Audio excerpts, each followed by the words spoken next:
De conclure en se disant au revoir, on conclut par un appel précis. Vous avez vu que la ministre l'a eu, elle a dit qu'elle l'approuvait.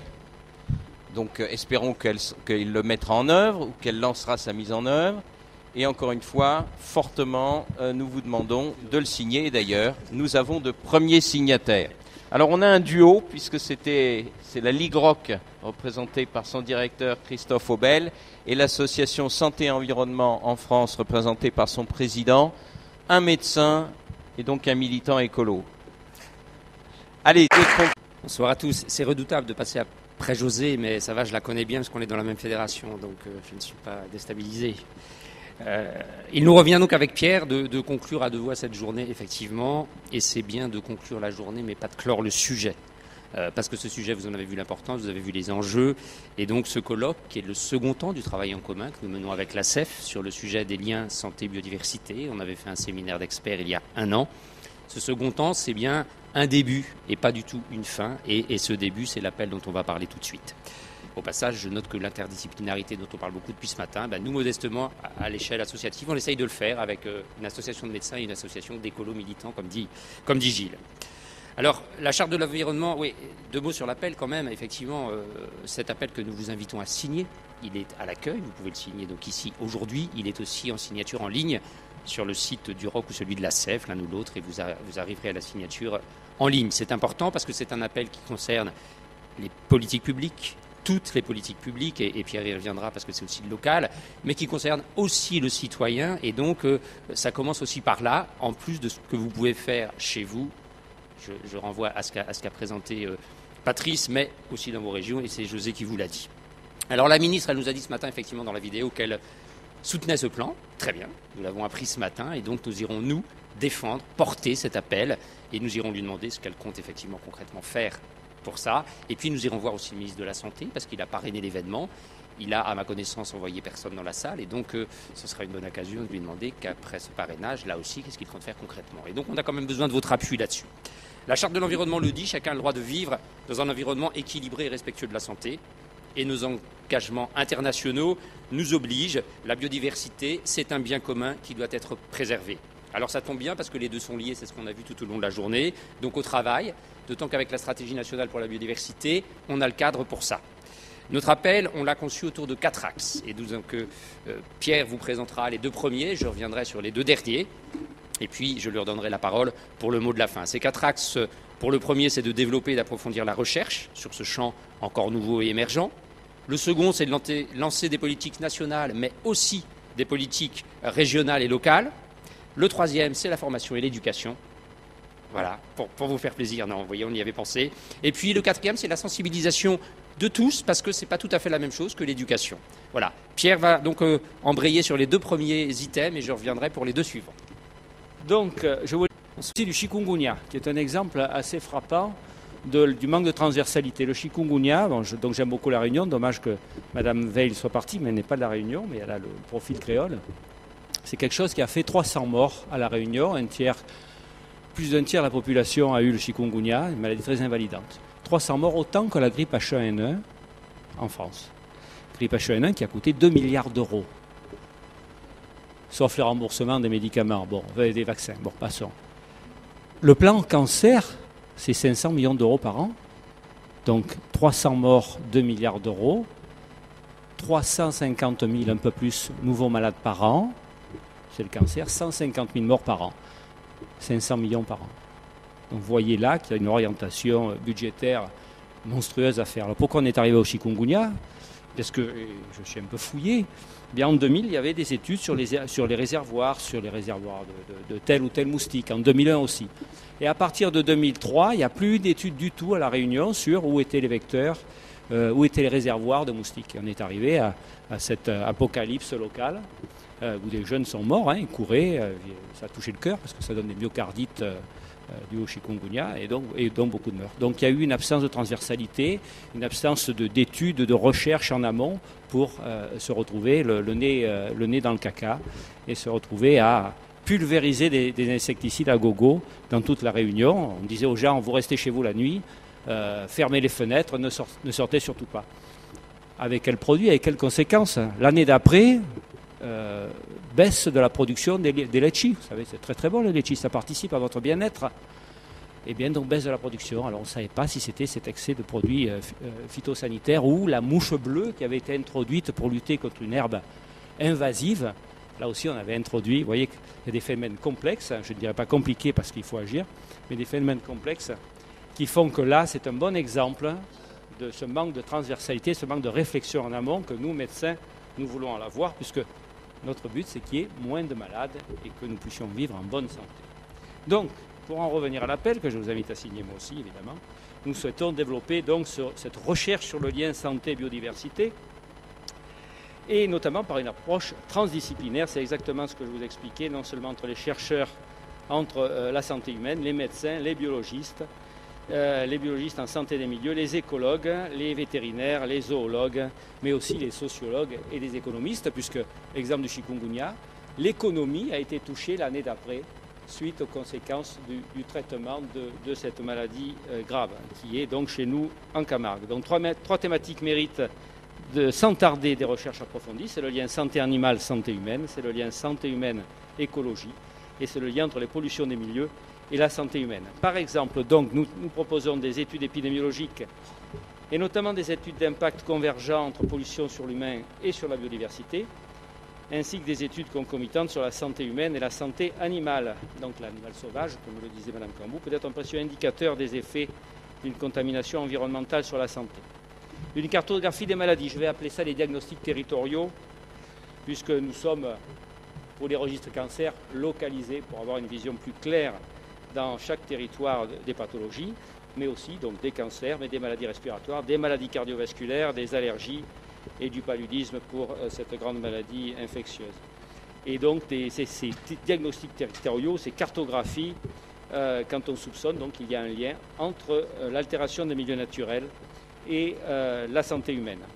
Nous souhaitons aussi renforcer et diversifier les suivis de l'utilisation des antimicrobiens en élevage et poursuivre la recherche pour mettre au point de nouveaux produits pour les animaux et faire face à la diminution actuelle de la diversité et de l'efficacité des antibiotiques.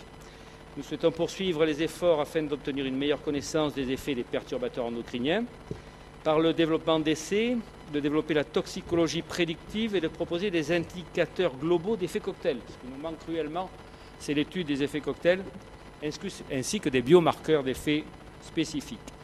Un coup de cœur avec les études systématisées de l'impact des espaces verts hospitaliers et des jardins thérapeutiques, donc sur les différents publics concernés, et des études ciblées en fonction des différentes pathologies des patients, ainsi que la création d'un observatoire des jardins thérapeutiques. Il y a 8 jours, je visitais la maison médicale de Gardanne, qui est un centre de soins palliatifs, et il y a un jardin au milieu, donc les malades peuvent s'y promener, les familles retrouvent un cadre hospitalier, je dirais un cadre humain, et les médecins aussi peuvent diminuer leur stress dans ce cadre humain. Donc c'est vraiment réintroduire de l'humanité dans les lieux d'hospitalisation. Et ce ne sera pas seulement au niveau des traitements des centres pour la maladie Alzheimer ou les centres de soins palliatifs, mais dans tous les hôpitaux qu'il faudra pousser au développement de ces jardins et avec les spécificités de certains jardins thérapeutiques. La Fondation pour la recherche sur la biodiversité devrait pouvoir jouer un rôle majeur en coordonnant une expertise collective sur la thématique santé et biodiversité en lançant des appels à projets de recherche ciblés. C'est un peu technique, mais c'est important. Deuxième volet, les politiques nationales et locales. Alors, mettre en œuvre le plan national des résidus de médicaments dans les eaux. Vous savez que l'observance des médicaments, je vous soigne pour un infarctus, dans un an, la moitié des gens auront arrêté leurs médicaments. L'observance n'est que de 50%. Et deuxième point, donc déjà améliorer l'observance, ce serait une bonne chose. Deuxième point, ça va faire hurler les pharmaciens. Mais je crois qu'il va falloir, pour diminuer ces rejets, puisque les gens ne recyclent pas, ou très peu, 10%, rejettent dans l'environnement les médicaments, je pense qu'il va falloir donner les médicaments au nombre. Vous êtes soigné pour 5 jours, vous avez 5 jours d'antibiotiques. Ça me paraît évident. La pharmacienne que je connais n'applaudit pas, on a déjà cassé les parabènes et le reste, mais là, bon. Et bien sûr, ces médicaments doivent s'étendre à l'application de la directive REACH, ce dont on a parlé tout à l'heure. Lancer rapidement un plan d'action pour réduire significativement la quantité d'antibiotiques utilisés en élevage, notamment à titre préventif. Ça reporte vraiment à notre mode d'agriculture intensive. Je crois qu'il faut avoir une réflexion que beaucoup ont, mais qu'il faut compléter. Et plus généralement, renforcer les politiques publiques en matière de contrôle des molécules phytosanitaires et vétérinaires ayant un impact connu ou supposé sur la biodiversité, ainsi que limiter l'usage vétérinaire des antibiotiques, favorisant l'émergence de souches bactériennes antibiorésistantes.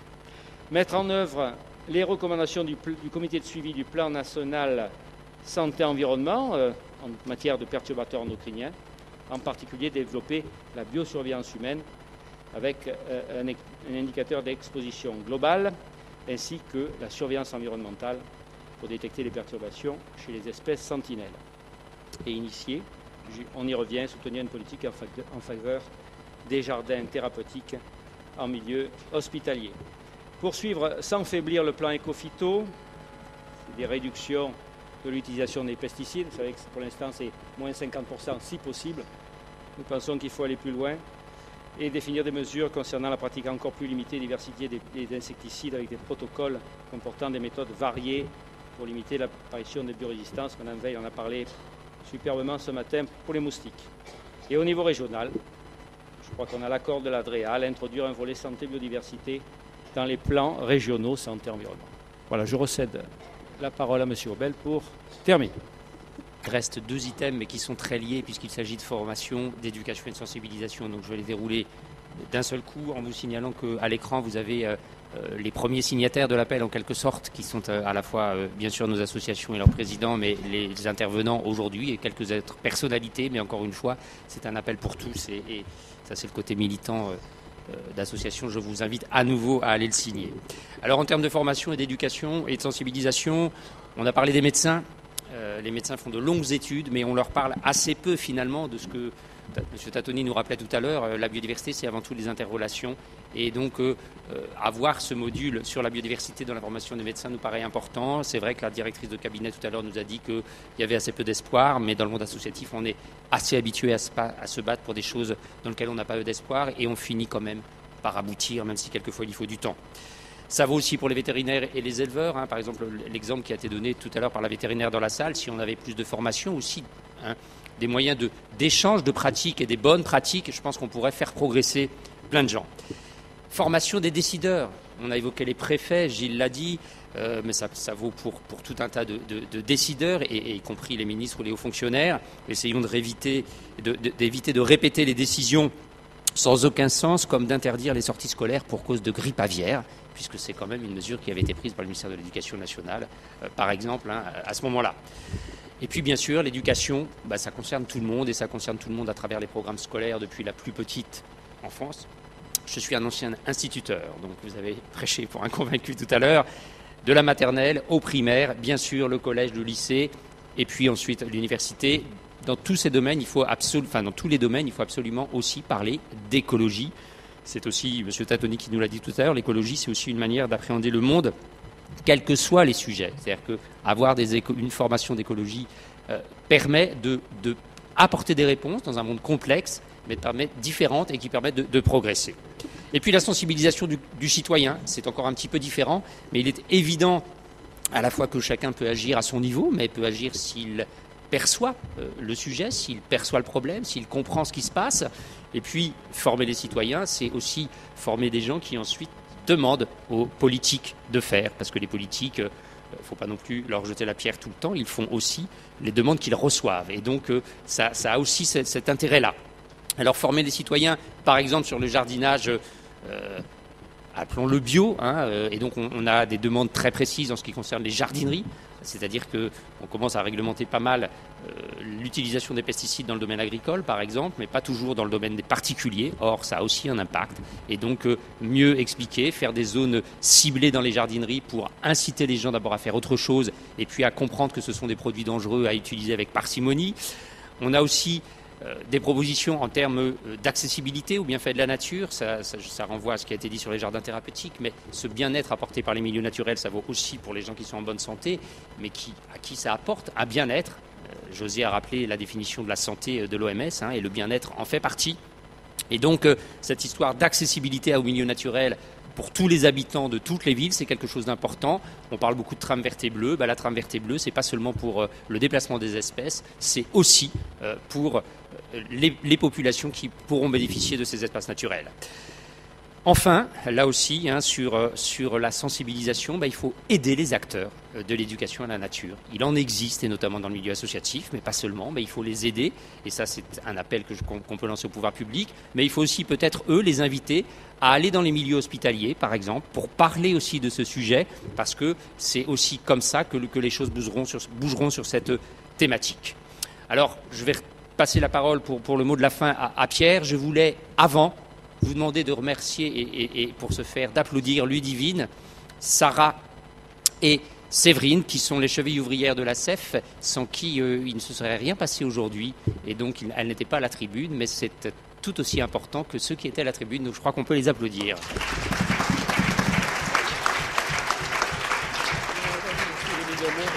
Et puis juste pour vous redire les regrets d'Hubert Reeves de ne pas avoir pu être ici. Vous avez eu la vidéo, mais vraiment il était très désolé de ne pas participer à cette journée et de ne pas vous voir aujourd'hui. Voilà. Merci et au revoir.